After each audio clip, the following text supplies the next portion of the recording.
O objetivo desse trabalho é o de entender as circunstâncias sociais em torno da produção de artistas mulheres dentro do modernismo brasileiro, as diferenças entre elas e artistas de outros países e como entra a questão do gênero na arte, as influências, as limitações e principalmente o porquê existe uma tentativa feminista de analisar essas realidades.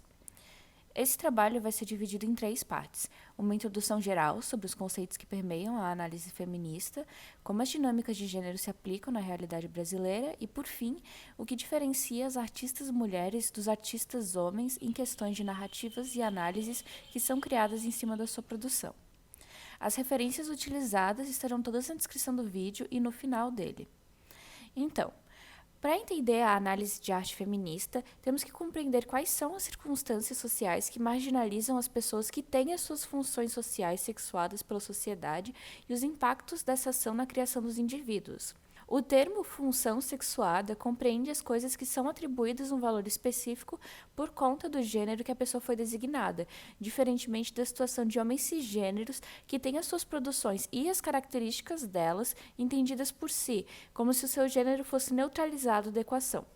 O trabalho feito por homens é visto independente da sua condição social, não é classificado como arte masculina e nem tem suas críticas em torno da questão de serem autoria de um homem, enquanto a arte produzida por mulheres é separada na ala de arte feminina. Isso é importante de discernir, porque é o que vai atrelar às artistas mulheres que vão surgir um valor que se baseia em torno das suas experiências como mulher e das suas relações com os homens de suas vidas, ao invés de serem compreendidas por suas decisões intelectuais. Não é uma questão de se há ou não mulheres capazes de criar arte boa o suficiente para dividir o espaço da galeria com os homens. É uma questão de que as ferramentas que são oferecidas para a criação e compreensão dessas obras são muito mais limitadas para o estudo de mulheres do que o dos homens.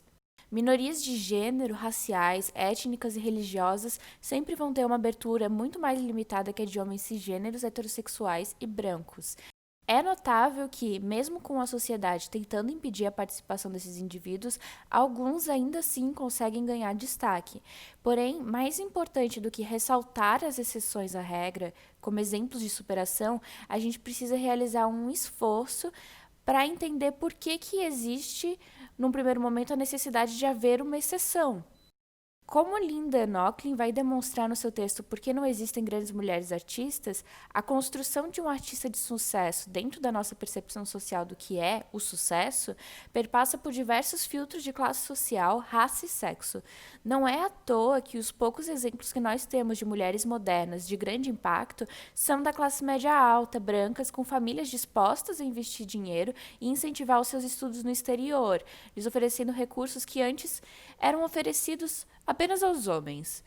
Durante o período que nós entendemos hoje como modernismo brasileiro, mais ou menos na década de 20 e de 30, as pautas femininas ainda estavam ganhando seu espaço no cenário nacional.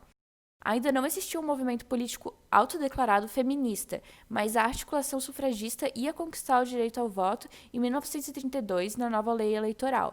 Isso significa que durante o período de maior influência da Anita Mafaldi e da Tarsila do Amaral, as mulheres sequer haviam seus direitos políticos assegurados. Então, naturalmente, quando compreendemos o quão embrionária essa luta feminista ainda era no país, você percebe a proporção que tem a inserção das poucas mulheres artistas que participaram e ganharam notoriedade dentro do movimento modernista. Contrariando tendências mundiais, o Brasil ainda apresenta 2 mulheres muito simbólicas para a compreensão do modernismo no país. Não só isso, mas é em torno das figuras da Anita e da Tarsila que o movimento modernista vai se construir em torno. Como a Simeone, no vídeo que vai estar no final e na descrição, aponta na pesquisa, a questão do gênero não se trata meramente da negação do acesso e da exclusão, como em outros lugares do mundo, mas sim de uma característica que vai ditar as narrativas e as percepções dessas mulheres e suas instigações intelectuais. Então, como a Ana Simeone vai apresentar no seu vídeo, a influência da Anita vai acabar se concentrando exatamente na sua relação com os homens que perpassaram sua vida, especificamente Monteiro Lobato, quando ele critica a sua exposição e torna ela uma artista vítima, e aí fica essa ênfase no termo vítima como um termo que é atribuído a ela por conta do seu gênero. Então, vítima da crítica cruel de Lobato, que arruinou sua vida e a impossibilita de criar obras tão modernas quanto eram esperadas dela. Isso é uma análise que vai ser feita porque quando ela termina as bolsas de pintura dela na França com Ressurreição de Lázaro, de 1928, é atribuído o fato dessa crítica para explicar por que essa obra não abraçou por completo o cubismo. Então seria esse trauma de Monteiro que teria deixado uma marca na produção dela. Ou seja, não era possível ou não era considerado que foi uma decisão intelectual ou um projeto muito maior de Anitta que deixou como produto final a ressurreição de Lázaro. Não. A sua trajetória ela é vinculada a esse homem e parte da história dela.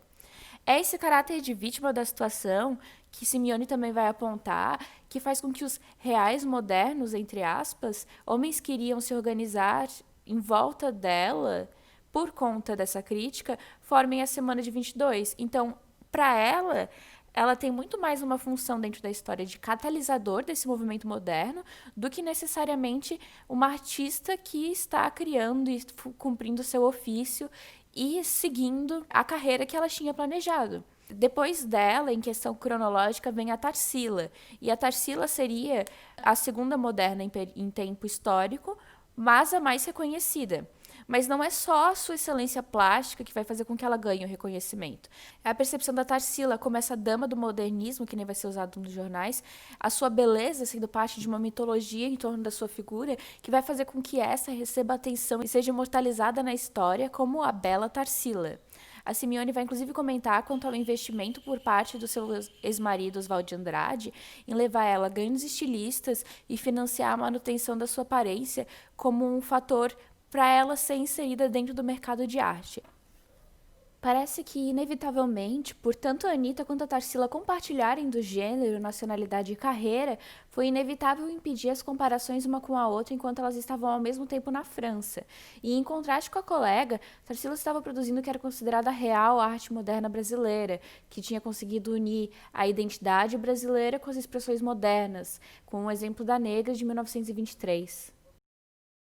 Isso demonstra também uma tendência da sociedade de colocar essas mulheres umas com as outras. Você compara a Anitta com Tarsila, não porque elas são duas pessoas dentro do mesmo movimento social, mas porque elas são duas mulheres dentro do movimento social. A gente entende as duas como as mulheres do modernismo, mas a gente não compreende os outros artistas como homens do modernismo, valorizando e desvalorizando um em prol dos outros. Esse tipo de competitividade é criada justamente por Anitta e Tarsila serem duas mulheres no meio de um oceano de nomes masculinos dentro do modernismo.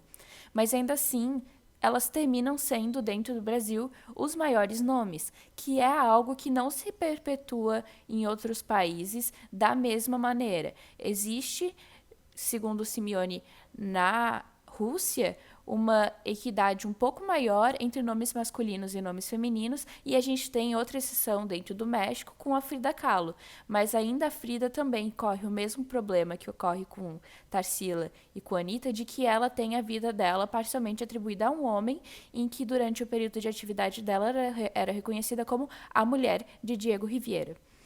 Então, é importante enfatizar que parte do reconhecimento dessas duas grandes artistas está no fato de que as suas narrativas são dependentes da ação de homens dentro delas. A Tarsila tem parte da sua mitologia construída pelo trabalho de Oswald de Andrade, em tanto financiar e solicitar a presença dela em grandes costureiros e estilistas europeus, e atrelar ela as características de mulher jovem, bela dama que inspiraria os modernos. O mito vai se tornar tão grande que, mesmo ela não tendo participado da Semana de 22, em várias fontes é possível encontrar o nome dela se tratando do tema, tal qual a proporção do conceito de musa do modernismo que ela toma. Então, parte do trabalho dela não é mais vender só a obra, mas também vender em conjunto a imagem dela. Quando Tarsila tem uma guinada academicista, igual a Anitta teve, a gente vai cair no mesmo problema em que isso é atribuído ao término do casamento com Oswald de Andrade, e não a uma decisão intelectual que a artista poderia ter tomado por conta própria. Então, isso vai causar um problema que é o tratamento no tratamento das mulheres artistas, que é que elas são resumidas pelas suas biografias, enquanto os homens têm suas propostas intelectuais analisadas separadamente da sua história. E essa análise biográfica das mulheres reitera certos clichês dos papéis sociais atribuídos a elas. Por isso existe a importância de um esforço feminista em analisar a história da arte e retomar as artistas do passado, para que seja possível compreender que a inserção dessas e das futuras artistas no meio da arte não é dada da mesma maneira do que seus colegas masculinos, e sim que existem narrativas de valor construídas em torno das as suas ações, justamente pelo sistema patriarcal que vai envolver elas. Hoje, num contexto em que o debate de gênero cada vez mais cresce e se torna difícil de discutir, outras identidades têm sido acessadas e discutidas e ganhando espaço, é ainda o homem cisgênero que vai manter a neutralidade da história ao criar e que é reconhecido intelectualmente apenas pelo seu discurso e não pela sua história. Essa força autobiográfica, ela é muito mais utilizada quando quando a gente trata das obras feitas por mulheres. Isso é uma visão construída de que o valor de uma mulher e a sensibilidade de uma mulher é diferente da de um homem. E agora, para o encerramento do vídeo, eu queria reiterar que os trabalhos que as minhas colegas que estão fazendo os vídeos junto desse tema comigo fazem parte de um esforço feminista de compreender e analisar e construir uma história da arte crítica e que tenha a responsabilidade de tratar gênero de uma maneira que não exclua e nem diminua as mulheres de suas narrativas. Então, é muito importante que todos os trabalhos sejam recebidos com bastante atenção e carinho, porque eles também foram feitos com bastante atenção e carinho. E é isso. Muito obrigada por ouvir.